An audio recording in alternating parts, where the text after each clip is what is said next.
ఈ ముఖ్యంగా మొన్న నారా చంద్రబాబు నాయుడు గారు ముఖ్యమంత్రి వర్యులు ఒక ప్రెస్ కాన్ఫరెన్స్లో మాట్లాడుతూ ప్రశాంతమైన నెల్లూరు విజయనగరం వంటి జిల్లాల్లో కూడా ఈ లేడీ డాన్ల ప్రభావం ఎక్కువైపోయింది. ముఖ్యంగా నెల్లూరు జిల్లాలో ప్రశాంతంగా ఉన్న జిల్లాలో గతంలో నేను ఎస్పీలను పంపాలంటే ఏ ఎస్పీ అయినా పర్లేదు పంపించేయండి అనేవాడిని, కానీ ఇప్పుడు అది చాలా బాధాకరంగా ఉంది అంటున్నారు. దీని మీద మీరు అంటే ఏమంటారు? దీని మీద అంటే లేడీ డాన్లను పెంచి పోషించింది వైసీపీ అంటారా? లేడీ డాన్లు తయారయ్యి మార్కెట్లో వచ్చింది వైసీపీ ప్రభుత్వంలో నేను చెప్పాల్సిన అవసరం లేదు కదా. యాజ్ ఎ జర్నలిస్టు ప్రజలకు తెలుసు కదా. ఈ ఆడోళ్ళు ఏంటంటే అదే చెప్తున్నాను కదా, ఇందాక నేను చెప్పింది అదే, మీకు ఒక గంట చెప్పింది కూడా అదే. క్వాలిటీస్ ఎథిక్స్ లేని వాళ్లకు వీళ్ళు ప్రోగ్రాం పెట్టి 10 మంది కావాలంటే 10 మందిని తీసుకుని వచ్చి కేకలు పెట్టే వాళ్ళని ఎవరు తీసుకొని వస్తారు వాళ్ళని రాజకీయంగా డెవలప్ చేశారు వైఎస్ఆర్సీపీ వాళ్ళు. ఓకే, అది జగన్మోహన్ రెడ్డి తప్పు చేశాడా లేదా స్థానిక నాయకులు తప్పు చేశారో మనకు తెలియదు. ఎవరైతే ఈ పొరికి పిల్లకాయలు ఉంటారు, చదువుకు మీరు ఉన్నారు, ఊరేగింపు ఉంది నిజాం గారు రాండి అంటే మీరు మీ టీవీ ఛానల్కి తాళం వేసుకొని మీరు మీ కెమెరామెన్ వచ్చి ఆడ జిందాబాద్లు కొట్టరు.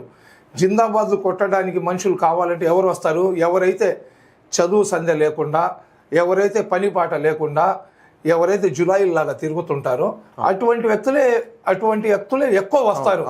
వాళ్ళకు అటువంటి వ్యక్తులను వీళ్ళ బల ప్రదర్శనలు చేసుకోవడానికి, వీళ్ళ బలాన్ని చూపించుకోవడానికి, నా వెనకాల ఇంతమంది అంతమంది ఉండారని నిరూపించుకోవడానికి వాళ్ళు ఏం చేశారంటే ఇటువంటి లేడీ డాన్లను, బంగ్యాకు అమ్మేవాళ్లను, నెట్టుడు బండ్లు, రోడ్డుకి అడ్డంగా నెట్టుడు బండ్లు చూడండి. ఇప్పుడు మీరు సాయంత్రం పూట మీరు వెళ్ళండి, ఈ పుష్ కార్ట్స్ ఏదైతే ఉంటాయో ఆ పుష్ కార్ట్స్ రోడ్డుకి అడ్డంగా పెట్టేస్తుంటారు. వాళ్ళకి పోలీసులు కూడా కొట్టరు, వాళ్ళకి నాయకుల సపోర్ట్ ఉంటుంది. ఎందుకంటే రేపు ఏదైనా ప్రోగ్రామ్ ఉందంటే ఈ నెట్టుడు బండ్ల వాళ్ళందరూ కూడా 100-200 మంది అక్కడ పోయి వాళ్ళకి జిందాబాద్లు కొడతారు.